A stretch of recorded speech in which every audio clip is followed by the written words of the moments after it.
Well, we got some minor problems with the Mustang. I drained the oil to do an oil change, and there was a bunch of water in the bottom of the pan. So the radiator has gone down since Sunday. Today's Thursday. It has gone down. It was all the way to the very top, and it's kind of high in there, but it does go up, so it has leaked out significantly. So what I did is I drained all the oil out, and then I put the drain plug back in.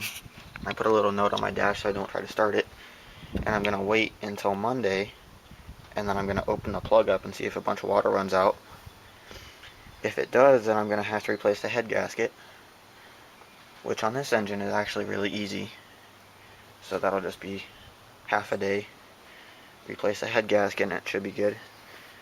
And if it doesn't, then I just won't worry about it for right now. But yeah, so that's pretty much the only problem with the motor. It did run pretty good. I just got to set the timing and adjust the carburetor. But also my transmission's leaking pretty bad. It's leaking at the tail shaft housing, which I did not replace that gasket, which I should have. And it's leaking in between the bell housing and the case. And there it is. But there is a little O-ring that goes in between there, and I don't remember seeing one when I pulled the bell housing off, so I don't know, I might have to pull the transmission back out. And the pan gasket is leaking a little bit, you can see right there. So, but this is 5 days, and it's actually not that bad, but it's still going to need to be fixed. So what I think I'm going to do, I only have 4 quarts of fluid in it right now.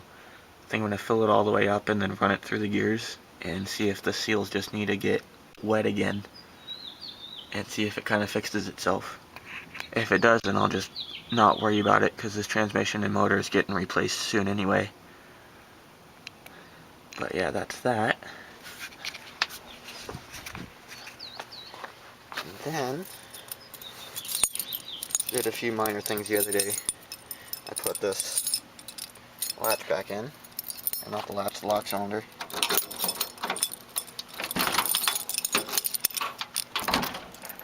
So I can open my door now. Pulled the door panels off because I needed to do a few things inside of the door. So I just pulled them off and I'm going to leave them off right now. I put the handles on. These are Pinto interior door handles. I think they look kind of cool. Got these at the junkyard when I got those tail lights. So I got both sides on. I fixed that side, the latch. For some reason, when you turn the key, the door wouldn't open because the latch rod was too long. So I don't know how it got out of adjustment, but I fixed that. So I also got my tachometer hooked up. I got the power. I just used the power to the radio, the switched power, and then I got the signal wire hooked into it. So I just need to hook up the wire for the light in the back of it. So I got to pull this instrument panel off and hook into the backlighting for the gauges. And I'll hook all that up so I can hook up my oil pressure gauge light too. That's all hooked up, it's mechanical. So I did that, and I got some more wiring tucked up under here. And I got the rest of the wiring run through the firewall to the motor. So yeah, that's what's been going on. Oh, also here's the seat finished up. Came out alright. I also got my seat belts in here. So I bolted them in.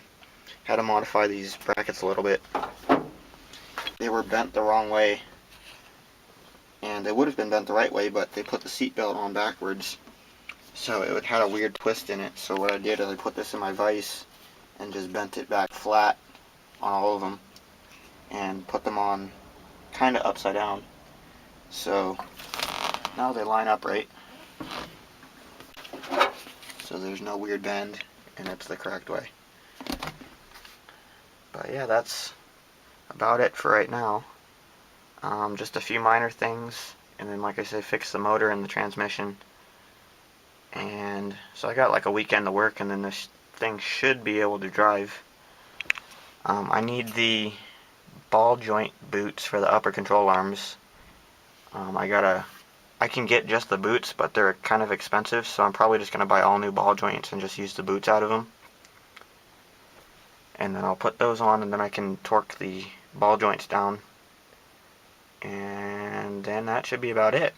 Just hook up the fuel line, and then can actually run it off the gas tank. So that's what's going on. It's almost drivable.